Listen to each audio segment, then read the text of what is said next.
এসেছি স্কোয়াশ চিংড়ির রেসিপি নিয়ে। এটা খেতে দারুণ সুস্বাদু হয় আর এটা বানানোও খুবই সহজ।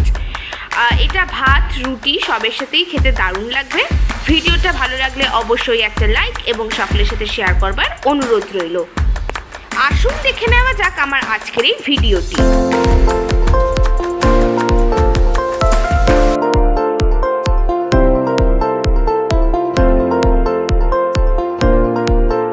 চিংড়ি তৈরি করবার জন্য সবার প্রথমে আমি নিয়ে নিয়েছি দুটো স্কোয়াশ দুটোকে আমি এবারে ছাড়িয়ে নেব।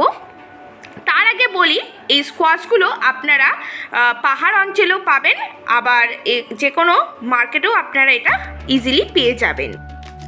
প্রথমে আমি স্কোয়াশের মুখ দুটোকে কেটে নেব, তারপরে এটাকে আমি ছিলে নেব।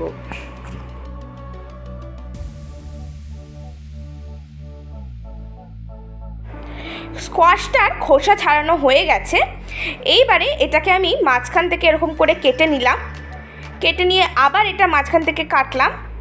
তারপরে এটার যে আটি আছে আমের মতন ঠিক আটিটা, সেটাকে আমি এটা কেটে নিলাম। তারপর আবার এটাকে মাঝখান থেকে কাটবো, কেটে নিয়ে এবার এটাকে ডুমো ডুমো করে কেটে নেব।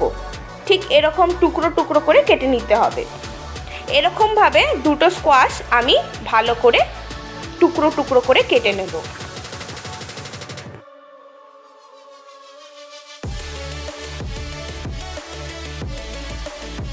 স্কোয়াশটা এরকম ডুমো ডুমো করে কেটে নেওয়া হয়ে গেছে।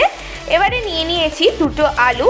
রেশিওটা ঠিক আপনারা বজায় রাখবেন, দুটো আলু নিচ্ছেন তো দুটো স্কোয়াশ নেবেন। এবারে আলুটার আমি এরকম করে খোসাগুলোকে ছাড়িয়ে নেব। আলুটারও খোসা ছাড়ানো হয়ে গেছে।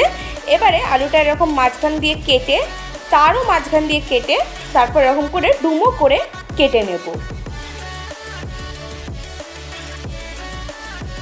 আলুটা ডুমো করে কেটে নেওয়া হয়ে গেছে। এবারে একটা মশলা তৈরি করব। তার জন্য আমি নিয়ে নিচ্ছি 1 ইঞ্চ আদার টুকরো, দিয়ে দিচ্ছি 5টা কাঁচা লঙ্কা, এখানে ঝালটা আপনাদের নিজেদের স্বাদ অনুযায়ী ব্যবহার করবেন, আর দিয়ে দিচ্ছি 5 কোয়া রসুন। এটার একটা মিহি পেস্ট তৈরি করে নেব। অন্যদিকে আমি নিয়ে নিয়েছি চিংড়ি, এখানে 200 গ্রাম আমি চিংড়ি নিয়েছি। চিংড়িটাকে আমি ম্যারিনেট করব। তার জন্য এর মধ্যে দিয়ে দিলাম পরিমাণ মতো নুন, আর দিয়ে দিচ্ছি 1/2 টেবিল স্পুন হলুদের গুঁড়ো। এবারে এটাকে ম্যারিনেট করে 5 থেকে 10 মিনিটের জন্য রেখে দেবো। এইবারে কড়াইতে দিয়ে দিয়েছি সর্ষের তেল, তেলটাও গরম হয়ে গেছে। এবারে আমি চিংড়ি মাছগুলোকে ভেজে নেব। মাছটা কিন্তু মিডিয়াম টু লো ফ্লেমে ভাজা হবে, বেশি লাল লাল করে ভাজবো না, একদম হালকা ফ্রাই করে তুলে নেব। মাছটা ফ্রাই করা হয়ে গেছে। এইবারে এটাকে আমি তুলে নেব। ঠিক এরকম দেখছেন, এরকম ফ্রাইটা হবে। এইবারে ওই চিংড়ি মাছ ভাজার তেলের মধ্যেই আমি দিয়ে দিচ্ছি ফোড়নের জন্য জিরে আর তেজপাতা। জিরে তেজপাতাটাকে একটুখানি নেড়ে নিতে হবে 3-4 সেকেন্ড, যতক্ষণ না এর থেকে সুন্দর গন্ধ বের হচ্ছে। এরপর আমি হাই ফ্লেমে রেখে আলুগুলোকে ফ্রাই করে নেব। আলু ভাজা হয়ে গেছে। এইবারে আমি অ্যাড করে দিচ্ছি আগে থেকে পেস্ট করে রাখা মশলাটা। এর মধ্যে আছে রসুন, কাঁচা লঙ্কা আর আদা। এবারে এটার সাথে ভালো করে আমি কষিয়ে নেব।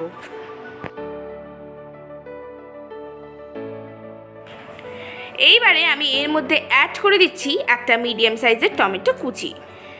তারপর আমি সব গুঁড়ো মশলাগুলো অ্যাড করব। প্রথমেই দিয়ে দিলাম জিরের গুঁড়ো, তারপর দিয়ে দিচ্ছি লাল লঙ্কার গুঁড়ো, পরিমাণ মতো নুন, তারপর হলুদের গুঁড়ো, আর দিয়ে দিচ্ছি মিক্সির বাটিতে অল্প একটু জল ধুয়ে এর মধ্যে দিয়ে দেব। তারপর সমস্ত মশলাগুলোকে এর সাথে আমি ভালো করে একদম কষিয়ে নেব। ফ্লেমটাকে মিডিয়ামে রেখেই মশলাটাকে একদম ভালো করে কষিয়ে নেব।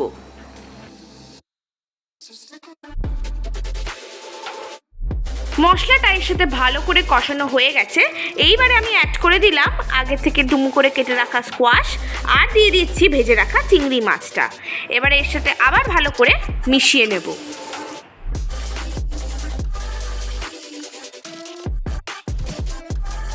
এই স্কোয়াশের রেসিপি কিন্তু দু ধরনের করা যায়, নন ভেজ এবং ভেজ। আমি আপনাদের কাছে নন ভেজ রেসিপিটা শেয়ার করছি।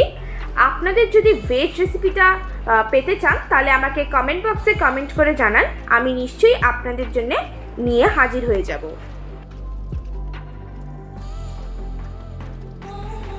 কষাতে কষাতে দেখতেই পাচ্ছেন একদম সব মশলাগুলো সবজির গায়ে লেগে গেছে।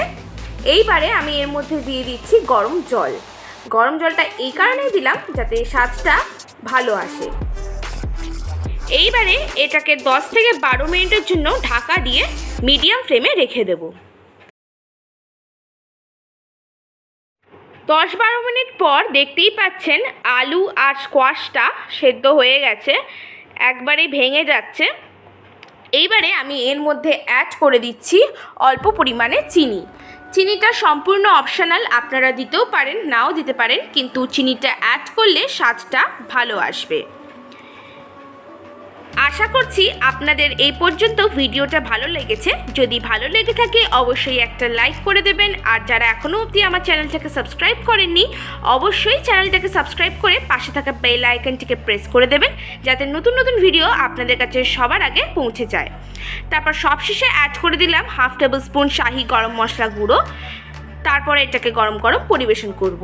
তৈরি হয়ে গেছে আমাদের আজকের রেসিপি স্কোয়াশ চিংড়ি। এটা আপনারা অবশ্যই বাড়িতে ট্রাই করবেন এবং আমাকে কমেন্ট বক্সে কমেন্ট করে জানাবেন কেমন লাগলো। ধন্যবাদ।